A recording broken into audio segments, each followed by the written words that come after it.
तो हम कोई प्रेस कॉन्फ्रेंस कल या आपके समक्ष अपना विचार इसलिए नहीं रख पाए क्योंकि जो पीड़ित डॉक्टर थे हमारे, उनके साथ हमारा किसी प्रकार का कोई वार्तालाप उस समय तक नहीं हो पाया था। जब 6:30-7 बजे के करीब हमारी उन डॉक्टर से बात होती है, जब हमें इन फैक्ट्स का पता चलता है, तो हमने ये ज़रूरी समझा कि डॉक्टर का जो पर्सपेक्टिव है, एचएमओ के थ्रू जो है लोगों तक पहुंचे, ताकि किन स्थितियों और परिस्थितियों में वो लोग काम कर रहे हैं और किस तरह के चैलेंजेस उन्हें आ रहे हैं, ये लोगों को तक हमारी बात पहुंचना ज़रूरी है। सबसे पहले ये बता दो कि डॉक्टर कुलभूषण जो है 3 साल से कार्यरत थे इस हॉस्पिटल में। और अगर आप हमारी फ्रेटर्निटी से बात करें, चाहे बीएमओ से बात करें, चाहे लोकल पॉपुलेशन से बात करें, तो बड़े कर्मठ, डेडिकेटेड, ईमानदार एक डॉक्टर हैं। और उनकी कार्यकुशलता का आप एक काम देख सकते हैं कि सिर्फ वो इमरजेंसी ड्यूटीज ही नहीं कर रहे हैं, जो नेशनल हेल्थ प्रोग्राम के अंदर हमारे 50 से ज़्यादा लगभग प्रोग्राम चल रहे हैं, उनकी भी मॉनिटरिंग जो है ब्लॉक स्तर पे वो डॉक्टर कर रहे हैं। इसके अलावा जो हमारी एक्स्ट्रा ड्यूटीज लगती है, चाहे वो भरमौर मणि महेश में महीने की ड्यूटी लग रही है, इन सारे कामों में भी जाने के लिए वो अपनी तत्परता दिखाते हैं और अपनी ड्यूटी जो है वो खूबी निभाते हैं। और ये वो ऐसे ऑफिसर हैं जिनको हम बोल सकते हैं कि highest standard of morality, integrity और डिसिप्लिन के साथ हमारे ऑफिसर जो वो काम कर रहे हैं फील्ड में। सबसे पहले जो कल की घटना हुई है, प्रिय घटना, जो हमें फैक्ट्स पता चले हैं वहां पे मौजूद लोगों की तरफ से, वहां के डॉक्टर्स की तरफ से, और जो वहां पे मौजूद हमारा पैरामेडिकल स्टाफ है, तो वो मैं आपको 1 बाय 1 बता देता हूँ कि क्या वहां पे हो रहा है। कि क्योंकि हमारे डॉक्टर्स की वहाँ पे ड्यूटी लगती है, आपको ऑनरेबल एमएलए साहब से भी पता चला कि 3 ही डॉक्टर अभी जो वहाँ पे कार्यरत हैं, तो वहाँ पे 24 से 36 घंटे की ड्यूटी जो वो एक डॉक्टर वहाँ पे दे रहे हैं। कल दोपहर को एक पोस्टमार्टम वहाँ पे आया था, लगभग 2-2.5-3 घंटे का वहाँ पे वो काम, पोस्टमार्टम ऑटोप्सी वहाँ पे हुई। और उसके बाद जो है कल आपको भी पता होगा कि यहाँ पे हमारी एनजीटी की एक मीटिंग थी, डीसी साहब की अध्यक्षता में, तो पोल्यूशन कंट्रोल बोर्ड के ऑफिसर्स आए थे, तो इंस्पेक्शन के लिए वो सीएच तीसा में भी गए। उनके साथ सीएच तीसा में इंस्पेक्शन टीम के साथ भी उन्होंने वो सारा इंस्पेक्शन और सर्वे करवाया, और लगभग उसमें भी 2-2.5 घंटे का समय वहाँ पे लगा। इसके तत्पश्चात इमरजेंसी में जो हमारे मरीज थे, उन्होंने बखूबी उनको देखा, और जब मरीज की संख्या कम हो गई तो 11 बजे के लगभग हमारा डॉक्टर जो है वो लंच या डिनर, आप दोनों उसको इकट्ठे भी बता सकते हैं, वो करने के लिए डॉक्टर ड्यूटी रूम में गया। इस इन बिटवीन ये जो हमारा टाइम है, इस टाइम पे हमारे बीच में जो महिला का हमने भी वीडियो देखा था, अपने बच्चे को लेकर के हॉस्पिटल में आते हैं, और डॉक्टर ड्यूटी रूम से जो है नर्स और डॉक्टर की वार्तालाप इसमें होती है।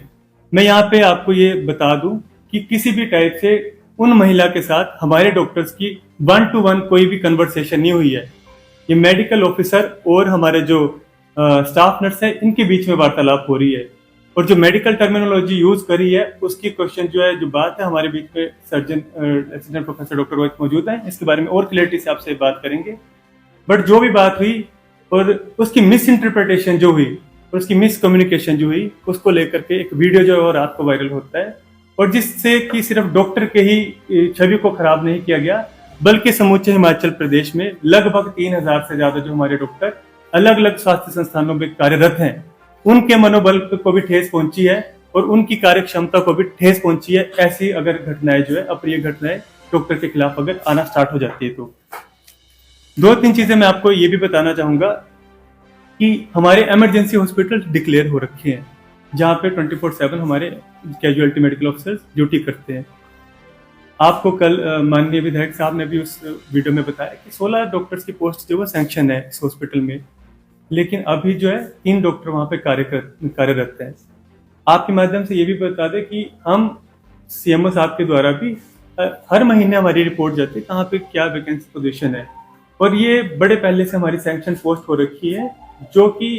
16 पोस्टों में उसमें भी अभी तक 3 ही पोस्ट हमारी भरी हुई है। इसका मतलब ये है कि 3 लोगों में से एक इंसान हमारा कोई पोस्ट नाइट ड्यूटी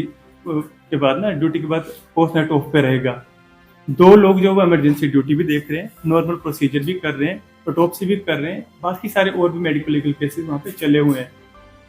बजाय इसके कि वो डॉक्टर जो है 3 साल से अगर काम कर रहे हैं, उनको शाबाशी दी जाए, सही प्लेटफॉर्म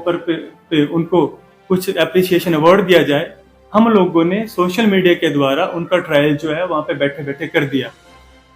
आप सभी ने भी सुना होगा कि किस तरह से वार्तालाप हो और किस तरह से उनको धमकाया भी गया कि आपको जो वो चपेड़े पड़ेंगी। मुझे लगता है कि इस तरह की वार्तालाप का HMO चंबा और मेरे साथ साथ 11 इकाइयों स्टेट की इकाई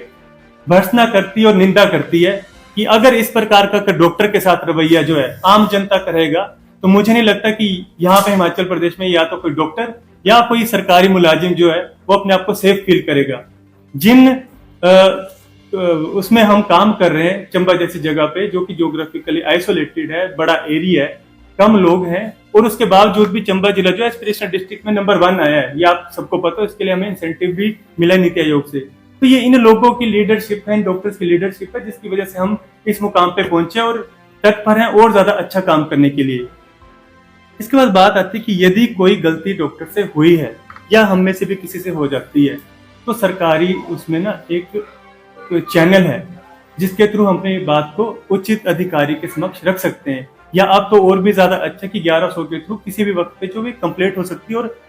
अधिकारी जो है सेक्रेटरी लेवल तक नियुक्त हैं ताकि लोगों की समस्या का उचित समाधान समय के अनुरूप किया जा सके। बट ऐसा ना करते हुए एक वीडियो जो है हमारी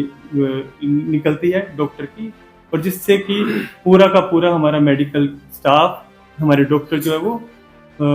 दुखी हैं, हर्ट हैं। आपको एक बात और बता दें कि हम आपके समक्ष ये भी बात करेंगे क्योंकि किसी भी मनुष्य के लिए संभव नहीं है, चाहे वो डॉक्टर है चाहे कोई और हो, कि 24 से 36 घंटे की ड्यूटी वो करे एक ही संस्थान में। तो हम ड्यूटी ओवर्स फिक्स करने की भी यहाँ पे बात करते हैं, जितना NMC के द्वारा बताया गया कि 8 घंटे से ड्यूटी ज्यादा नहीं होनी चाहिए और अगर इमरजेंसी ड्यूटी अगर कोई करे तो 12 घंटे से ज्यादा ड्यूटी डॉक्टर की नहीं होनी चाहिए। उसके अलावा हम ये भी बात करते कि हमारे डॉक्टर से जो बात हुई है वो हम अभी 10 अक्टूबर को मेंटल हेल्थ डे भी हमने सेलिब्रेट किया, लोगों को अवेयर करें मेंटल हेल्थ के बारे में। पर जिस प्रकार की दुर्व्यवहार या कमेंट्स जो है डॉक्टर के प्रति हर सोशल मीडिया में जो है लोगों के द्वारा किए गए हैं, हाँ लोग अपनी प्रतिक्रिया दे सकते हैं, हमें अभिव्यक्ति की आजादी की हमें आजादी है, लेकिन किसी की फैमिली को हम गालियां दें या टॉर्चर करें तो किसी भी प्रकार से ये जो है हम एक्सेप्ट नहीं करेंगे। और हम डॉक्टर साहब के साथ हैं जो भी वो इस गेस्ट डिसीजन लेना चाहते हैं, HMO चंबा, HMO स्टेट और बाकी इकाइयां जो जिला की, इसमें हम उनका साथ देंगे। इसके बाद बात आती है कि हम इस बात की भी निंदा करते हैं कि जिस तरह से BM ऑफिस में हमारे डॉक्टर को खड़ा करवा करके उनके साथ वार्तालाप किया गया, एक गेजेटेड ऑफिसर को एक सीट तक मुहैया नहीं करवाई गई और एक कंगारू कोर्ट की तरह डिसीजन देने की जो प्रक्रिया वहां पे चलाई गई, हम इसकी भी निंदा करते हैं। हम गुजारिश करते हैं कि भविष्य में सिर्फ डॉक्टर ही नहीं, किसी भी विभाग का कोई भी अधिकारी कर्मचारी है तो इसकी सेल्फ रिस्पेक्ट और डिग्निटी को मद्देनजर रखते हुए उसकी एक बंद कमरे में जांच हो और जो आपके इन्वेस्टिगेटिंग ऑफिसर्स है उनके थ्रू जो है कोई ना कोई निर्णय और किसी न किसी निष्पक्ष तौर से किसी निर्णय तक हम पहुंचे। इसके अलावा आपके मैं डॉक्टर दिलबाग सिंह से ठाकुर से बात करूंगा जो हमारे जिला इकाई के प्रेसिडेंट हैं कि अपनी बात जो आपके समक्ष रखें। धन्यवाद। आपसे एक क्वेश्चन जी सर, से आपने कहा कि इस तरह की कोई बात आती है, देखो जिसका बच्चा होता है उसको दर्द महसूस होता है, बट एक डॉक्टर भी तो किसी का बच्चा है। अगर माँ ने वहां जाके वीडियो बनाया है, कोई अगर उनको लगा वो कुछ उनको सेटिस्फाई नहीं थे कि उनको देखा नहीं गया, उसको दूसरे तरीके थे, वो चैनल करते, BMO साहब को फोन करते, CMO साहब को फोन करते। जब आपका बच्चा सच्ची बीमार है तो आप उन चैनल को एक्सप्लोर करते हैं, ना कि कोई वीडियो मैसेज, उससे तो बच्ची का इलाज नहीं हुआ।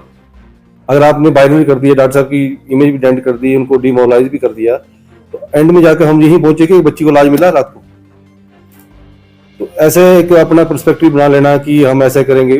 किसी डॉक्टर की इंटेंशन नहीं होती किसी को हर्ट करने का। उन आजकल टेलीमेडिसिन का बड़ा सही कंसेप्ट चला है, दूर दराज इलाकों में केवल डॉक्टर नहीं मिल पाते, तो गवर्नमेंट ने तो उसको भी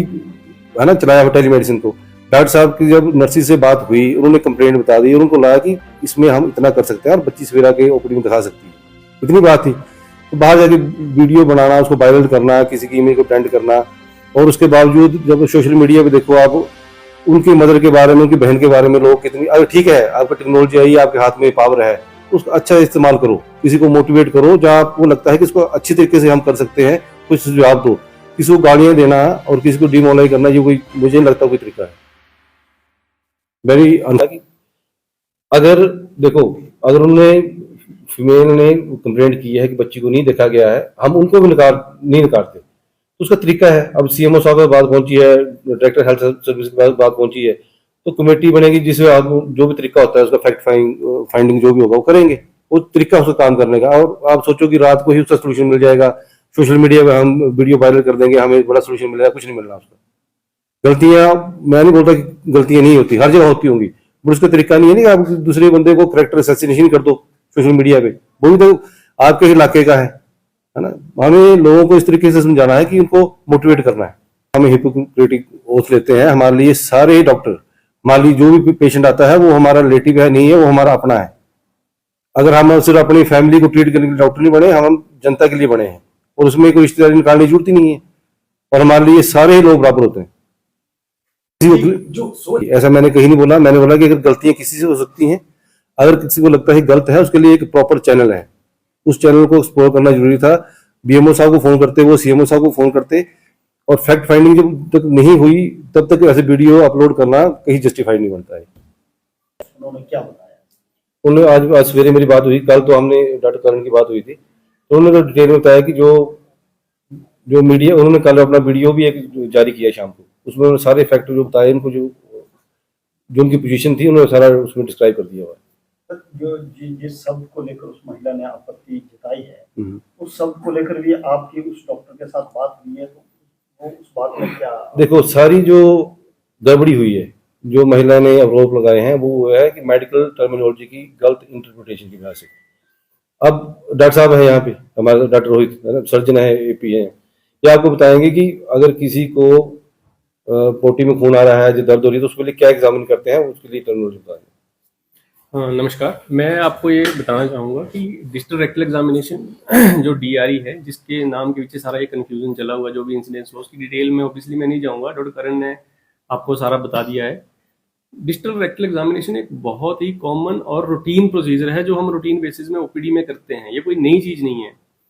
आज अगर मैं सिर्फ अपने ही ओपीडी की बात करूँ, यहाँ सर्जरी की, मेडिकल कॉलेज चंबा की, हमारे पास एक दिन में 180 से 200 के मरीज पेशेंट आते हैं। उनमें से 15 से 20 पेशेंट हर रोज ऐसे हैं जिनको ये प्रॉब्लम होती है। इसको हम ब्लीडिंग पर रेक्टम बोलते हैं, अगर हम अपनी टेक्निकल लैंग्वेज में बोले। पर पेशेंट के लिए क्या है कि लैटिन में खून आ रहा है, उसके लिए अब ये कोई सिंपल पेट दर्द तो है नहीं कि हम बाहर से चेक करके बता देंगे, या कोई पीलिया नहीं है जो दिख जाएगा, कोई स्वेलिंग नहीं है कि हम बिना हाथ लगाए पेशेंट को देख के बता देंगे कि हाँ जी ये स्वेलिंग है।